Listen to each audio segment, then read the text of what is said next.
Hello friends, welcome back. Today I'm here with another topic of class 9th, that is The Lake Isle of Innisfree, written by William Butler Yeats. William Butler Yeats has a lot of contribution in English poetry, so you'll see that in this very poem he has depicted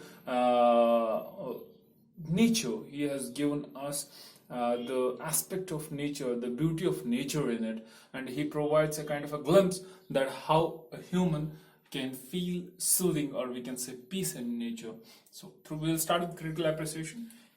The poet says the poet wants to live in an urban, he just wants to live an urban life and wants to go to Innisfree and want to rise. That means he want to rise again. He want to refresh himself in an island which is known as Innisfree, which is full of nature, where he has spent most of his childhood. He wants to live there with nature and alone in peace. He wants to just enjoy every part of nature. He don't want anybody to disturb him. He want to just enjoy nature to the fullest. So that's why he want to go over there. Through this poem, the poet depicts that the nature world is full of dirt and present world is full of dirt and noise. As you will see that present world, if we say urban areas, there's noise pollution, there's air pollution, the water is polluted. Even we are not able to get fresh, or we can say refreshing time anywhere. Everything is full of noise and dirt. So the poet want to just skip this very part of his life. That's why he want to go to Innisfree and enjoy nature to the fullest. He want to enjoy natural sounds like beehive and shore, sound of shore. It's not only these two things, but whenever you go to nature, you enjoy each and every part of it. You enjoy each and every sound of it. The sound of a brook gives you a perfect sleep.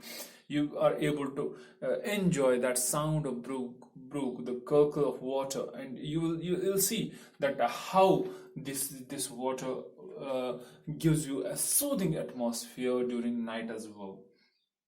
He says, while searching for natural beauty, one can find solitude and peace when you search for nature. That means when you are in company of nature, you will always feel peace and solitude. You will just feel fulfillment. You will feel that you are just you are full. You don't need anything. You just are at ease.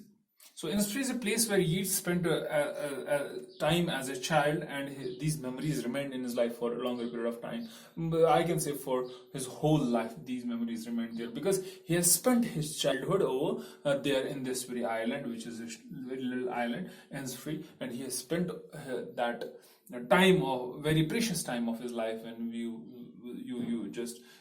know each and everything into the world when you are excited about knowing. So he has spent that very time, and that's why that memory is a very strong part, and which just compels him to go away from urban life to this very place. He wrote this poem when he was in his 20s, stuck in a metropolis of London, homesick, struggling to get his name and get known. So this poem, when he was just homesick, he was just struggling for getting name and fame. He was just over there in the jostle of London, in the crowded places of London. He has written this very poem. It was his age was in between 20s, that means 21 to 30, 29. So this is 20s. So he was from 20 to 29 of age. So in this very time he has written this very poem, and it took him long to write this very poem, but it was one of the good poems he has written, and this poem is known all over. So he says the Lake Isle of Innisfree taps into the soul's desire for peace, harmony, nature, right? Surroundings.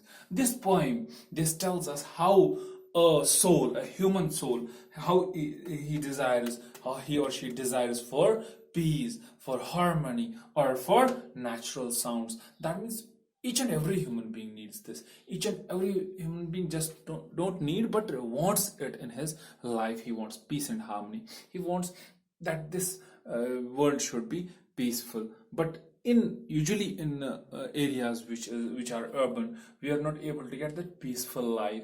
There is always a rush of transport, every rush of people. There is crowd, so there are always a kind of rallies. There are big machines. So megaphones are there. So we are not able to get that peace at heart. So our soul is not at rest, so that's why we want to just go to some hill station and enjoy over there, as this William Butler Yeats wants to go to Innisfree and enjoy over there. Now we will see the summary part. In first stanza, its very first stanza, where the speaker describes physical location on Innisfree, where he will live alone in a self-made cabin. That's what the setting of the poem is, that he wants to go over there. He just locates the place where he wants to build a cabin for himself, but it should be self-made. He just want his row beans over there. He want his own place over there, and he want to just sit over there alone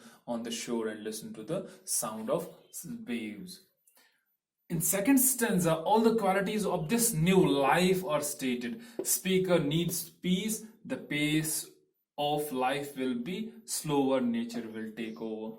It means that when he will go over there, these qualities are being presented in second stanza. That means he won't go over there, he won't just put an end to this fast life where he don't have time for himself. So he want to put end to this life, and he want to be a little slower. He want to be at peace. He want to just slow down the pace of his life, because everything will be in the hands of nature over there. So he just don't want his life to rush. He want to enjoy each and every part of his life, which will just slow it down for a while. Because when you will enjoy each and every part of your life, you will feel that your life is long, but if you'll not enjoy, you'll feel it shorter. So that's why he says that nature will take over there, and my life will not be that in that rush. So in third stanza, the last stanza, reiterates need to fulfill the wish, even as he stands in a traffic amongst the crowds, as long for that idyllic island on the love. Look, here it's we can see imagination of the poet. Still he is there in the crowded streets of London. He is there in London, but still he has that ideological island, that means imaginative island in his mind. It's not imaginative mind, but he imagines that island in the mind, that he's over there, he's on the edge of this cabin, and he is sitting over there on the edge, and he is just listening to the sound of this shore, and he is listening to the sounds of the nature. Now coming to the poetic device part, we have alliteration over there, lake, water, lapping with the low sound. So l, l, l. This is repetition of L sound, and we have alliteration over here. Assonance, live, alone, in. So we have A and A over here, then we have assonance. That means assonance is vowel sound, repetition of vowel sound. Anaphora, I'll rise alone and go, I'll rise alone. It's repeated, so it's anaphora over here.